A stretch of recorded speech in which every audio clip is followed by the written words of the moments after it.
Hello, it's Leslie here.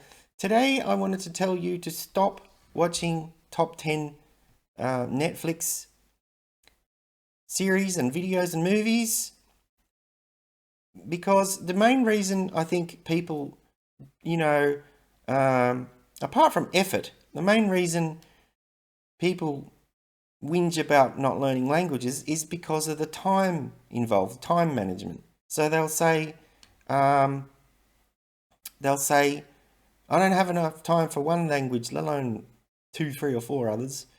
Well, what I'm doing now is avoiding English like the plague. I don't watch anything on Netflix that's English.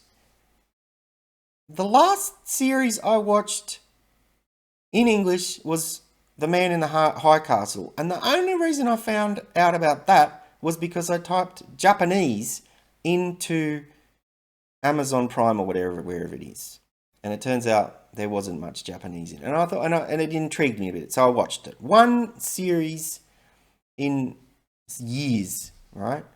The other series in the top 10 that I have watched is Money Heist because it's Spanish. And after I had a 5-year break from doing any sort of revision with Spanish and started listening to that as a type of revision, and I didn't lose too much.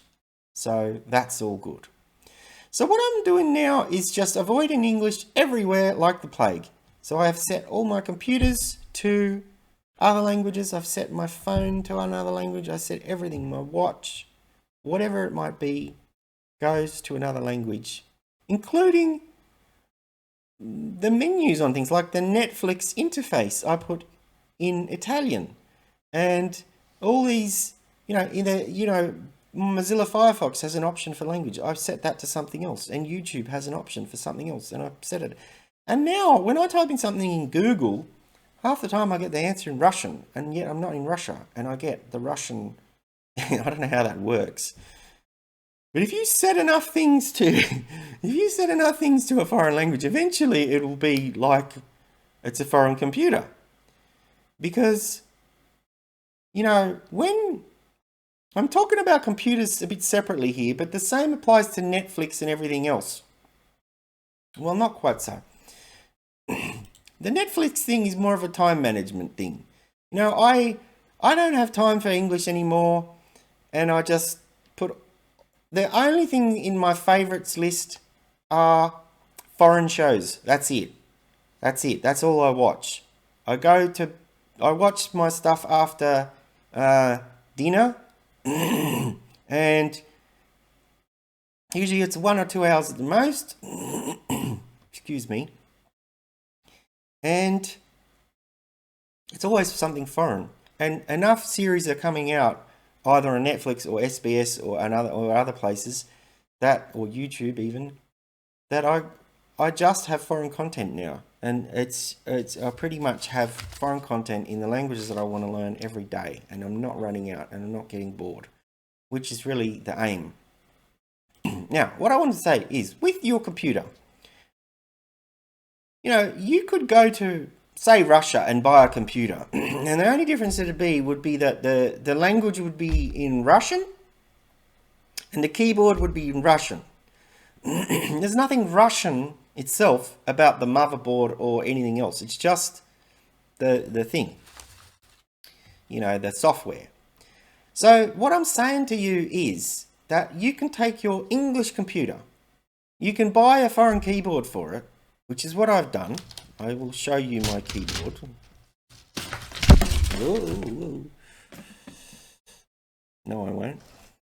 That was a big fail, wasn't it? I have to clean the lens now. Okay, I will show you my keyboard because I promised you that I would show you my keyboard. So there's my upside down, very cheap Russian keyboard. And what I did is I put the computer into another language. And that wasn't that bad. And on my other On my other media center computer, I put the language into Spanish just because it's been a while since I did anything with that. So I put the computer into Russian, and then it was a little bit too difficult, so I put it back into English again. What I did was I set the default location in Windows, which you can do. You can set the default location to somewhere in Russia. So that makes it more likely to find Russian content. So even if you type in something English into Google, some of the things will come back Russian. Anyway, a lot of the content I'm getting now is on YouTube. And what I'll say is that I've talked to some Russian people and they are not subscribed to any English channels, right? And a few years ago, when I was in the first year of studying Russian, I wasn't subscribed to any Russian channels. And it was like, here's a world and here's another world, and they don't overlap, you know. And so I was curious about how to get more Russian content, you know, apart from the teachers that were speaking in English. And I'll put up I'm going to make a video about my top 10 favorite YouTube channels for learning Russian. That's going to be a separate video. But I'm talking about, how do I get Russian people speaking Russian on my computer? And so I think with YouTube, it's all based on their algorithm. It's from the very first time you start typing something in. So I suggest you clear your browsing history. In fact, I think I made another video about this, but it was a screencast. What I suggest you do, if you want to get to, here's the question.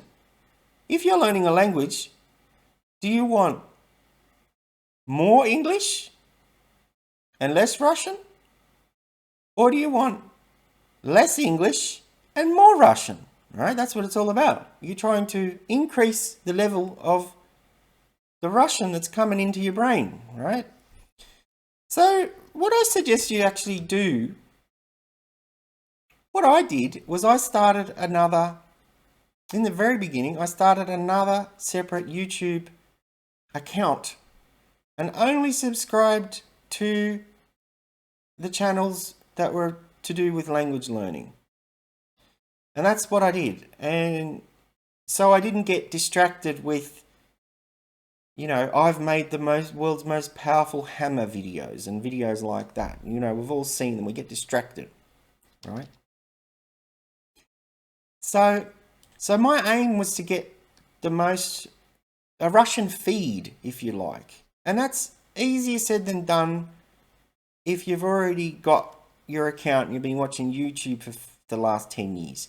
So I suggest you start a new, and here's the other thing, people, I suggest to you to only be subscribed to foreign channels. So that will, you know, just forget your English for a while. If you want to learn languages, just, you know, there's a million channels in English. There's not enough time in the day to watch them all. So it's all about time management. I ended up being deleted from YouTube, and so that problem was resolved for me. So I started a new account, and if you look at my subscriptions, and they are public, you'll see just how many channels I'm subscribed to that are Russian. There's a lot there, and some might not actually be that good, but I can always unsubscribe. But at least it's something to go off, and I'll explain that in a minute why. Because you use one channel to find another one, and that one might be more interesting, and then you unsubscribe from the other ones. So anyway, what I suggest you do is, if you're afraid from unsubscribing from all your favorite English channels, because you got to ask yourself, do you want to learn a language or not? You know, how much time do you want to sit there watching English for? Just give up on English a bit and make the commitment to get more foreign content, right? You want it or don't you want it, right? So you can decide. Now, it's very hard to unsubscribe from all those channels. I bet you that you wouldn't do it. I bet you would not sit there unsubscribing on every last channel and start fresh. So that's why I suggest you start a new YouTube account and sign in with that one. Set that to another language, whatever you're learning. It might be French or whatever, I don't know. Then, from the very first search that you do, make sure that you've got no browsing history. Like, you know, clear the cache in the Firefox and all that. And then there's another cache that clears your browsing history in YouTube, which you can find. I'm not gonna do it for you. But then what you do is you start typing in the foreign language that you want to search in, you want the content for. So, for example, if a Russian person comes to a new computer in my country in Australia, they'll still be typing in Russian. They'll still be looking for their Russian stuff. That's how they're exposed to that world of Russian, because they're always typing in Russian and getting Russian stuff, right? This is not like an easy concept for us to understand, that there's so many worlds out there. If you start typing Korean, you'll get Korean. If you start typing French, you'll get French. And it's not that obvious, but that's how it is, you know. And unless you start typing it in, it's very rare that you get, say, YouTube recommending a Japanese video to me. If I haven't typed in any Japanese, it's 1 in 1,000 chance that you'll see a Japanese video. Now, if you start typing Japanese, you'll get Japanese, right? So that's what you've got to remember. So I suggest you clear all the history, start typing. I did this the other day, and I just started looking for stuff, and I'm going to make a video about this as well. Russia, what interests me. This is going to be a video about what interests you in your foreign language and how to look for it. So I'm going to make a video about that. And one of the things that interests me was the cosmos, you know, Russian space travel, the cosmonauts and all that sort of stuff. So I spent the entire yesterday evening looking up Russian space channels, and I found one after the other, and now, you know, I'm getting a Russian feed. And when I go to the homepage of my channel now, of that account, I'll just go there now.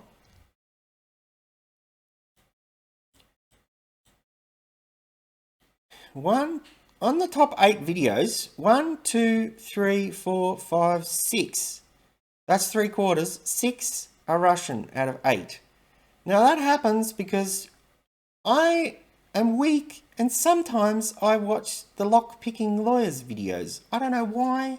I'm not subscribed to him, but he keeps coming in because I keep clicking him, and I'm a bit stupid.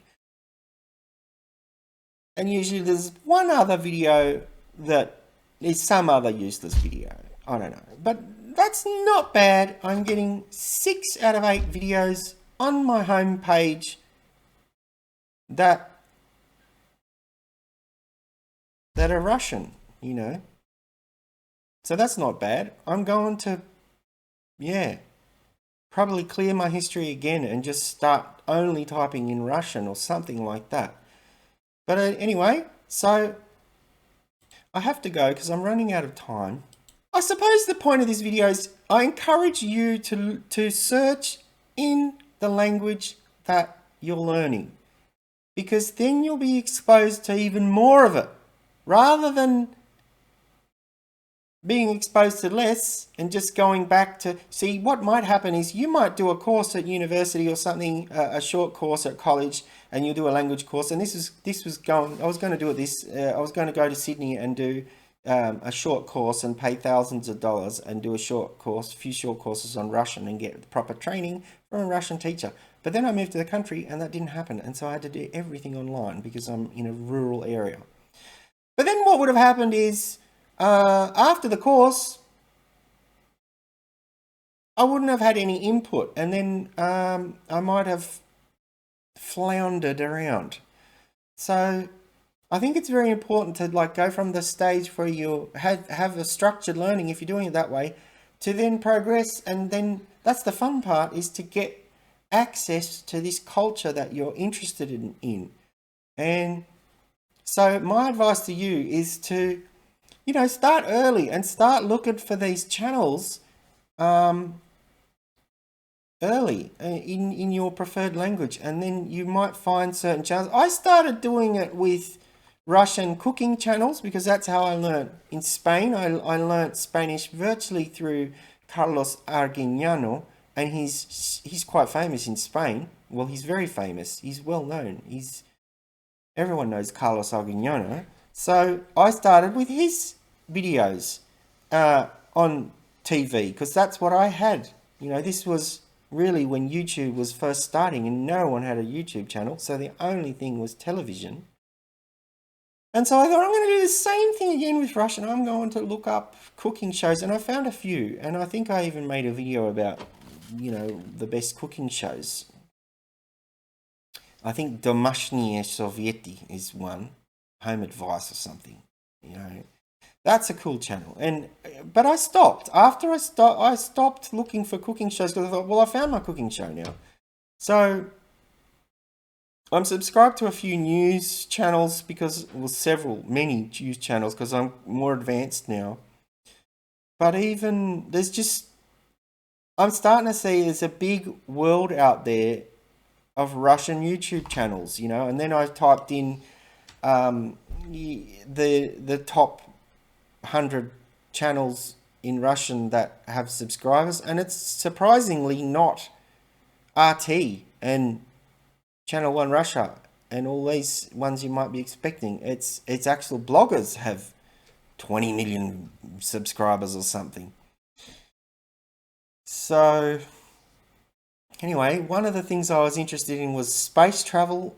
I don't think space is the answer to all our earthly problems, but anyway, it's an interesting topic. I don't advocate living on Mars, but even so, I always thought it was interesting watching the Russian space things, the whole idea of the rocket launches and everything. We never know when there's going to be a Russian rocket launch, for example. Well, now I kind of know when the next one's going to be. So that was interesting. I'm able to now look up, and I'm going to watch the next Soyuz rocket launch live. So that's going to be something to look forward to. I just missed out by about 1 hour, believe it or not, on the last Soyuz rocket launch.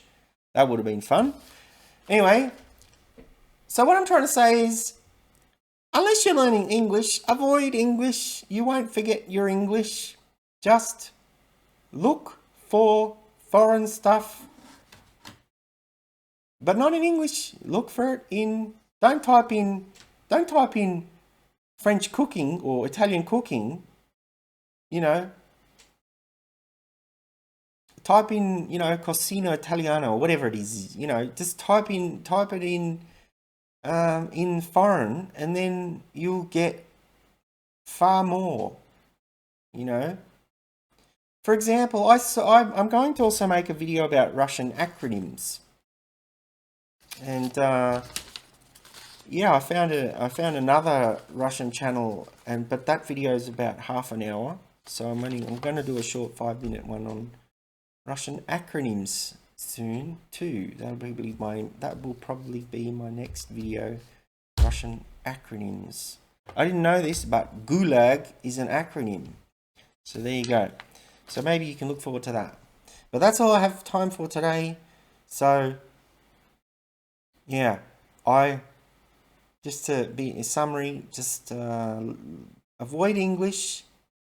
Think of yourself, what would a foreigner do if they were here right now and wanted to access their own culture? How would they find it? And it might be subscribing to satellite television or something, I don't know. But there are ways to do it now. We live in a very connected world. It's quite amazing because I don't think even 10 years ago you could really do it, but now it's a very connected world. So we are in a really amazing time to be learning new languages, really. It's really couldn't be much better. Well, it could, but it's a good time to start. It's never too late to start. Isn't that right? Okay, that's all I have time for today. Thank you for watching. Bye.